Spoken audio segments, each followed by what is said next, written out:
BNP, আপনারা তো আসলে কিভাবে জেনজি আপনাদের সাথে একাত্মতা হবে?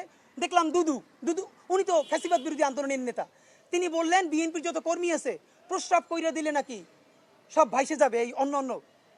আপনাকে বিনীত অনুরোধ করি, গত 16 বছর আপনার প্রস্রাব করতে নিষেধ করছে কেডা? মানে গত 16 বছর আপনি প্রস্রাব করেন নাই কেন? আল্লাহর রাস্তায় বলেন।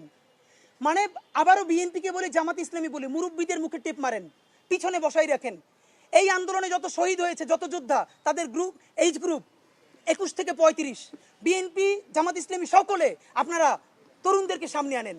এই মুরব্বীদের কি কথা বলে দেখেন, বলে প্রস্রাব করলে ভেসে যাবে। এটা তো আওয়ামী লীগ তো বললে আমরা জিভে ছেড়ে ফেলতাম, এখন তো আওয়ামী লীগের চেয়ে উনি কি কথা বললো। তা আপনার একটা কথা বলি, এত প্রস্রাব যখন পেটে নিয়ে 16 বছর রয়েছেন, 28 অক্টোবর 2023 পল্টনের সামনে যখন সমাবেশ হয়েছে, Walton Washing Machine. Simplifying life with hassle-free washing. Grenade মারতে পারে নাই, তার আগে বুড়া নেতৃবৃন্দ মুহুর্মুহু কইরে পালাইলেন। আমরা বিএনপির কর্মী না, তবু 1 ঘন্টা সেখানে স্টেজের সামনে দাঁড়াইছিলাম, কোন একজন মাঝারি মানের নেতাও আসে কিনা আমরা প্রতিরোধ গড়ে তুলবো। একজনও পারেন নাই। যত লাখ লোক আসছে, প্রস্রাব করলে তো আওয়ামী লীগ ভাইসে যাবে, তখন প্রস্রাব চাইবে কোথায় রাখছেন? মাথায় উঠেই রাখছেন। ফাইজলামি কথাবার্তা বলেন। বিএনপির ব্যাপারে আমাদের কথা না। এবার আসেন এনসিপি। এনসিপির 3টে অপরাধ। নাম্বার 1, সে জুলাইকে কুক্ষিগত করেছে। ঠিক 71-এ মুক্তিযুদ্ধ যেভাবে আওয়ামী লীগ কুক্ষিগত করেছে, এনসিপি জুলাইকে কুক্ষিগত করেছে। মুক্তিযুদ্ধ করেছে সবাই, আপামর, কৃষক, শ্রমিক, জনতা, জনযুদ্ধ। আওয়ামী লীগ এসে বললো আমি যুদ্ধের মালিক, সাথে দিল্লি, সংবিধান লিখে দিল দিল্লি, এইখানে আর একটা বাকশাল কায়েম করে এটা আওয়ামী লীগের গঠনতন্ত্র তারা বানাই ফেললো। জুলাইকে কুক্ষিগত তারা করেছে। এই জুলাইকে কুক্ষিগত করার কারণে তারা দ্বিতীয় যে কাজটা করেছে, অনেকেই তারা দুর্নীতিগ্রস্ত হয়েছে। দেখেন, আমাদের কলিজা ছিঁড়ে যায় কথাটা বলতে। আজ থেকে 10 মাস আগে যেই ছেলেটা দেখেছি সারা গায়ে আঘাতের চিহ্ন, জুলাইয়ের আন্দোলন করতে গিয়া, সেই সব ছেলে মেয়ে মাত্র 8-10 মাসের মধ্যে কিভাবে কোটি টাকার মালিক হইতে পারে, এই চিন্তা আমাদেরও ঘুম আসে না। 10 মাস তো, আরে রাজনীতি তো আগামী 5 বছরের না, রাজনীতি তো 50 বছরের।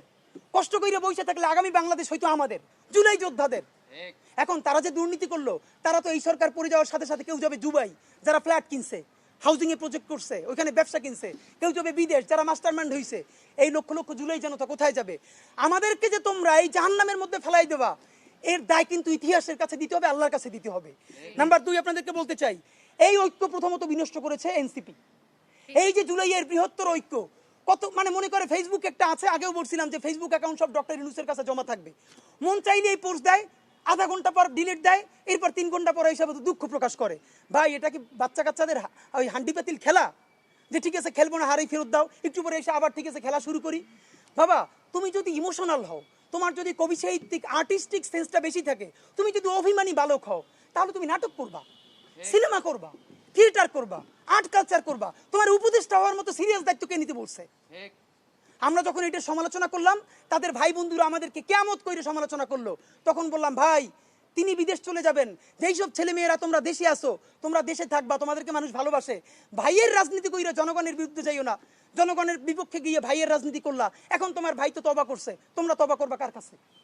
এই জন্য ইনসাফের উপরে থাকেন, নিজের বিবেকের উপরে থাকেন, বিবেক কোনোদিন বর্গা দিয়েন না। এবং সর্বশেষ, এই যে নিজেদের ক্ষমতাকে কুক্ষিগত করার জন্য বৈষম্য বিরোধী ছাত্র আন্দোলন, সারা বাংলাদেশের যে ফোর্স ছিল সেটাকে নাই করে দেওয়া হলো।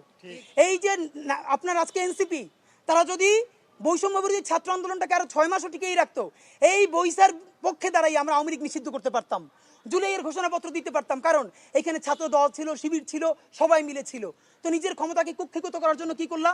কতক্ষণ শাহবাগের পক্ষে গেলা, বিপক্ষে গেলা, জামাত, হেফাজত, ইসলামপন্থীদের গাইলেইলা, আবার সরি বললা।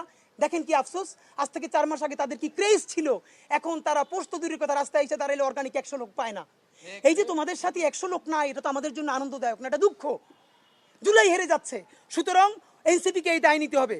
সর্বশেষ আমাদের প্রস্তাবনা বলি, এতক্ষণ সবাইকে বকাঝকা করলাম, সবাইকে বললাম কার কি দায় হয়েছে, কিন্তু জুলাইকে হেরে যেতে দিয়ে যাবেন। আপনাদেরকে একটা কথা বলি, এইবার যদি জুলাই হেরে যায়, আগামী 100 বছর এই দায় বাংলাদেশের জনপদকে বই বেড়াতে হবে। অগণিত মানুষ গুম হবে, খুন হবে, দুনিয়ায় নিউজ করার মতো কেউ থাকবে না। যেই সাংবাদিক বন্ধুরা এই নিউজটা পর্যন্ত করবে, সে মরে গেলে তাকে নিউজ করারও কেউ বাংলাদেশে ঠিক থাকবে না। সুতরাং প্রশ্ন হলো, বাংলাদেশ বেঁচে থাকবে কি থাকবে না? জুলাই বেঁচে থাকলে বাংলাদেশ থাকবে, জুলাই না থাকলে বাংলাদেশ থাকবে না। এই পক্ষে দাঁড়াইতে গিয়ে যদি এনসিপি তো গণকে এনসিপি নিয়ে আর কথা বলে কোনো লাভ নেই। যদি আমাদেরকে বিএনপির বিরুদ্ধে দাঁড়াইতে হয়, জামাতের বিরুদ্ধে দাঁড়াইতে হয়, আমরা সমস্ত জুলাই জনতা নিয়ে আবার মাঠে নামবো। কিন্তু সাবধান, দিল্লিকে নতুন করে আমরা ফিরে আসতে দিব না। আপনাদেরকে জানাই আমাদের সুনির্দিষ্ট প্রস্তাবনা, এই সরকারকে মাত্র 3টে ম্যান্ডেট নিয়ে আগামী কয়েকদিন টিকে থাকতে হবে।